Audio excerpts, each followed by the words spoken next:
Welcome to Lesson 10. Today we are going to be talking about writing strong conclusions. A couple of quick updates before you get started is I just want to remind us that we are taking notes as we watch and listen to the video. It is important that you are pausing the video as needed. So if I put something up on my screen and you need that answer key for your own notes, you're like, oh, I did not get that part, I want to replay it, please do that. Pause, replay the video as much as you need. Each lesson builds on itself.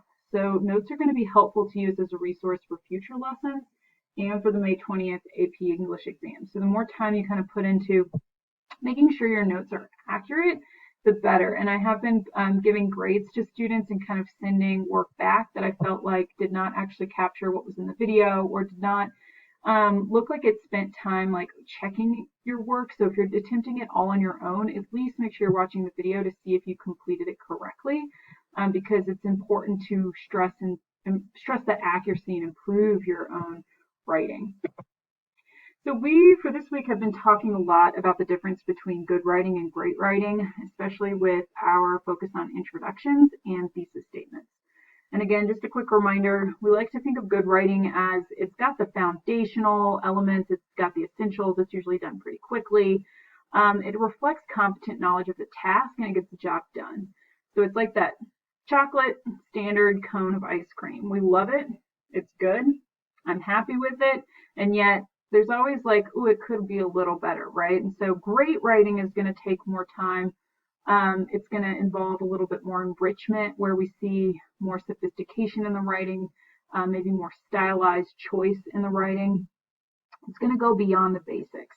And so we have that image and that analogy of the Moose Tracks waffle cone ice cream. So last class we talked about a good thesis versus a great thesis. And again, this is just a quick reminder, but a good thesis includes at least two specific devices the writer uses. And we talked a lot about what is the difference between a device and a strategy? And the device is the tool. For example, it's the metaphor, and then the strategy is well, how does the author use it? So what is the writer doing? Sorry. And so a good thesis includes at least two specific devices that the writer uses: the name of the writer, a strong verb, a purpose, and a message. A great thesis is going to include at least two strategies the writer does. Verbs, it might show some how this strategy appeals to an audience. It's going to identify more of the shifts in ideas throughout the text, or the shifts in tone throughout the text, more of the methods that the author is using. It's going to name the writer, and it's going to include a message. So we're going to revisit our thesis statements. So in a second, I'm going to have you pause the video, and what you're going to do is you're going to copy and paste your Lesson 9 thesis statement in Google Classroom. Now in Google Classroom, you should see a place where it says Lesson 9 question. That is where you're pasting your thesis statement. Once you have copy and pasted your thesis statement, please go and review a few of your peers' thesis statements and provide feedback to at least one peer. If someone already has feedback, so you notice someone else has already commented, feel free to read that, but find a different peer so that everyone's kind of receiving some form of feedback. And yes, this is included in today's participation grade. It's really just to get a sense of how did everyone approach constructing that thesis, and how did everyone kind of approach making it go from good to great. Here are some feedback guidelines. After you've posted your thesis statement, you might go through, read a couple of your students' thesis statements, and you might decide to identify whether the thesis is good or great.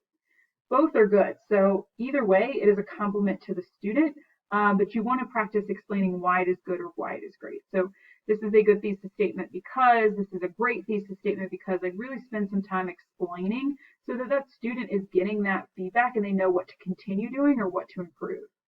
The second piece of the second guideline is that you may provide constructive feedback, and I've provided two sentence frames here that you can kind of use or modify to fit the thesis statement. So, for example, I really like that you identified the author's message of blank. Next time, I recommend using stronger verb choice. Instead of using the phrase blank, you might use this. It's helpful when you're giving feedback to actually tell the student what you would change. But it's also important that you're acknowledging that they worked really hard on this thesis statement and telling them what they did well. So for example, nice job on this, you might consider adding this. So pause the video. Go ahead and copy and paste your Lesson 9 thesis statement to Google Classroom under the Lesson 9 question, and then go ahead and provide feedback for that peer using these guidelines. Welcome back. So we are going to take a look at this sample thesis. This was one that I had prepared prior to this. And so you might want to evaluate it against your own thesis. You might just want to look at it individually. But here's the thesis. Thatcher appeals to the reader's emotions by highlighting his lightheartedness and acknowledging his political achievements in order to commemorate Reagan's memory and encourage the audience to remember how he was a great man and president. Your task is to evaluate if the thesis is good or great and why. This is considered a great thesis, and you'll notice kind of my annotations that kind of spell out what makes it a great thesis. The student is starting with the writer, Thatcher, and you'll notice that the student follows Thatcher with a strong verb choice here, appeals to. And again, this is part of the strategy. So you'll notice that instead of using devices, this student is using strategies, which is an idea-driven thesis statement, which makes it a great thesis statement. So Thatcher appeals to the reader's emotions by highlighting his lightheartedness and acknowledging his political achievements in order to, and this is where the student is transitioning, that transitional phrase, commemorate Reagan's memory and encourage the audience to remember how he was a great man and president, and spelling out that message. And notice it's not just a message of to celebrate Reagan. It goes into more detail. It's to commemorate his memory, and it's to encourage or call on the audience to remember how he was a great man and a president.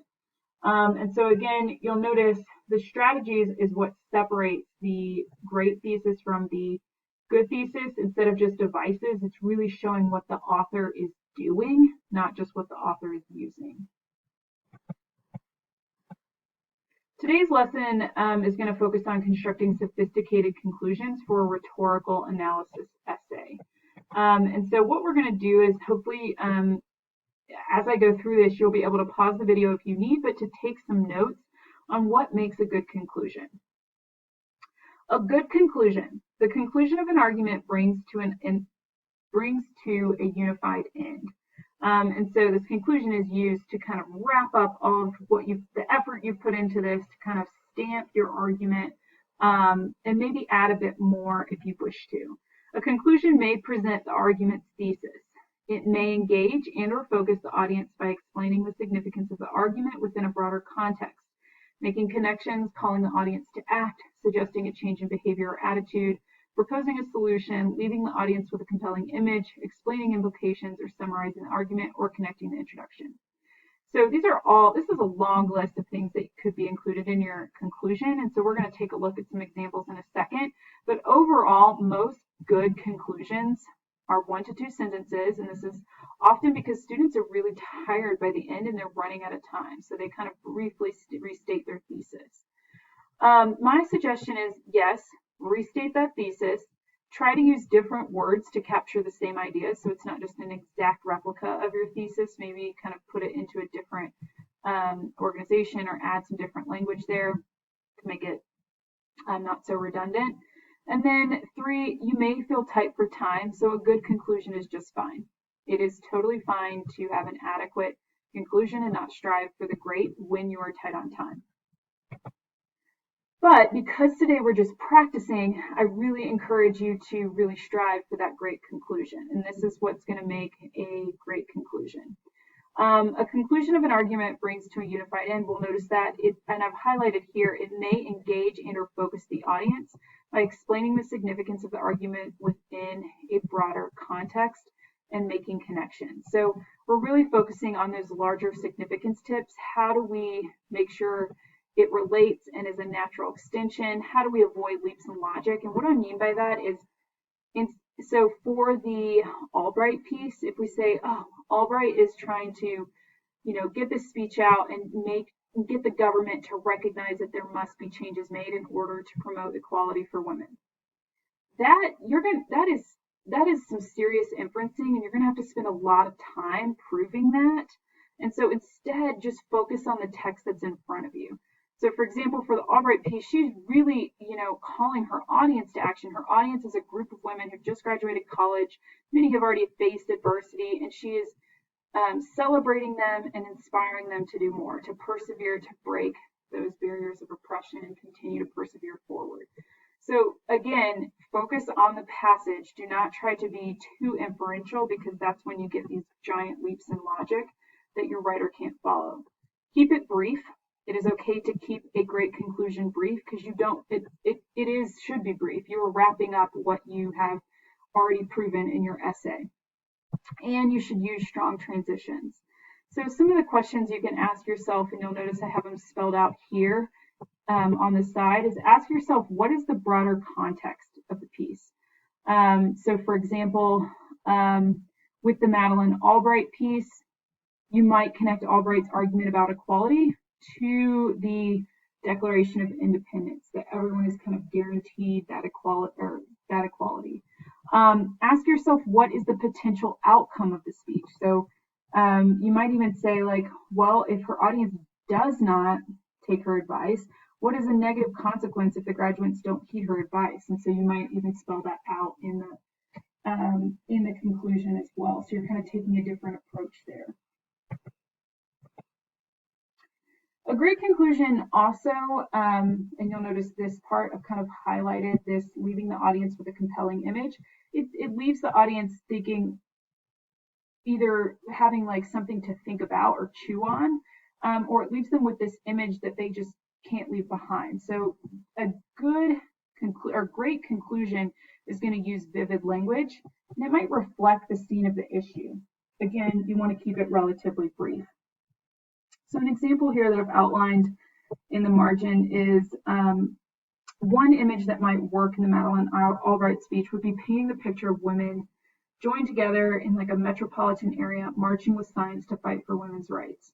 It's still related. It's not going to be a major leap in logic, but it will flex your own rhetorical muscles a little bit and kind of leave the audience with that image that relates to what you have been analyzing. And then the last piece of a great conclusion, and you'll notice I've highlighted here, it's connecting to the introduction.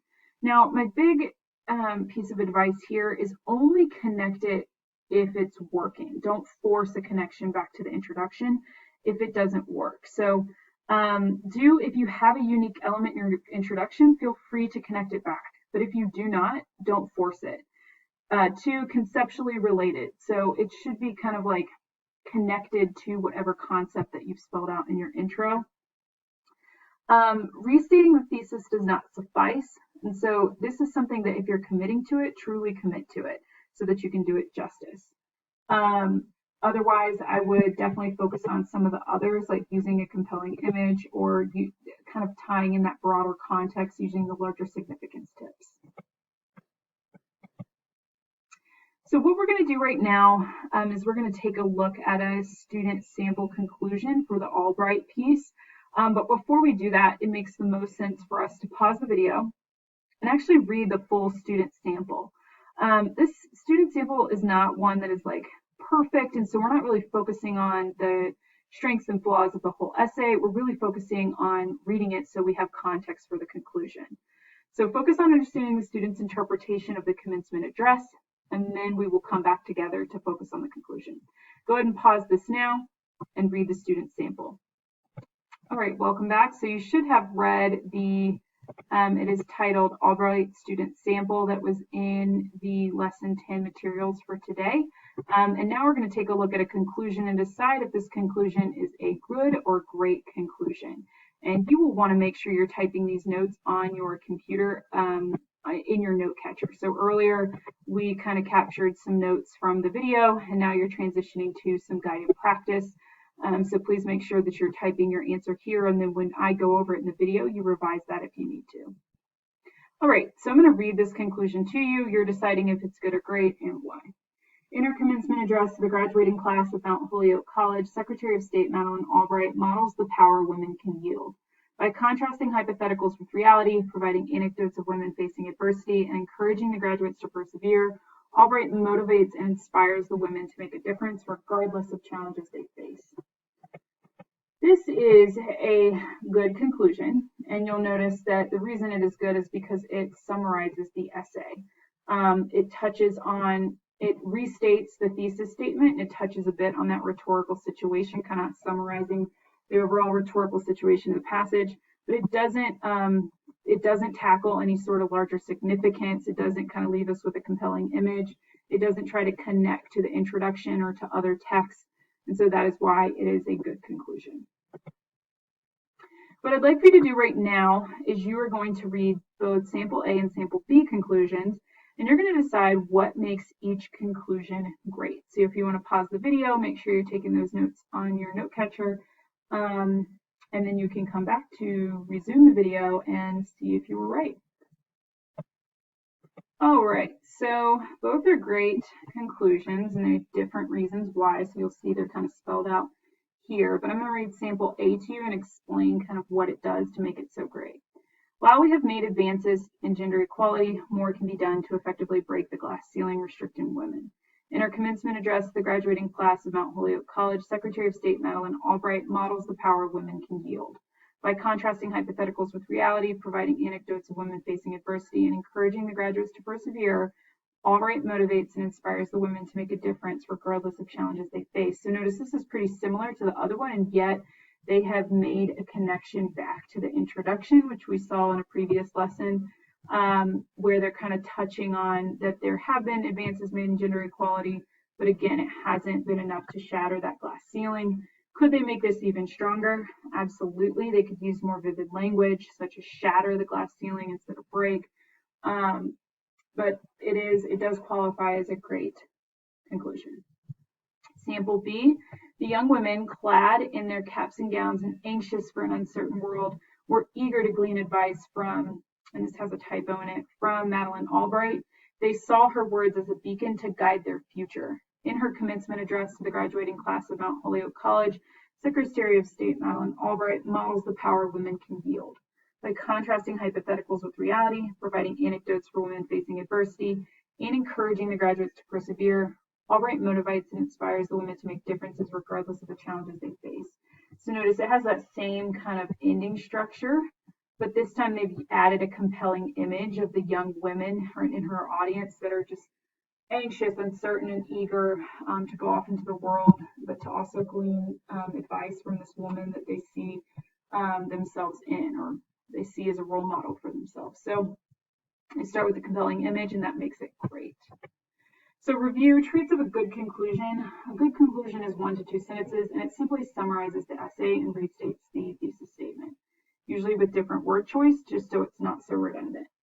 The traits of a great conclusion, it's approximately 3 to 5 sentences. It summarizes the essay, and it includes at least one of the following.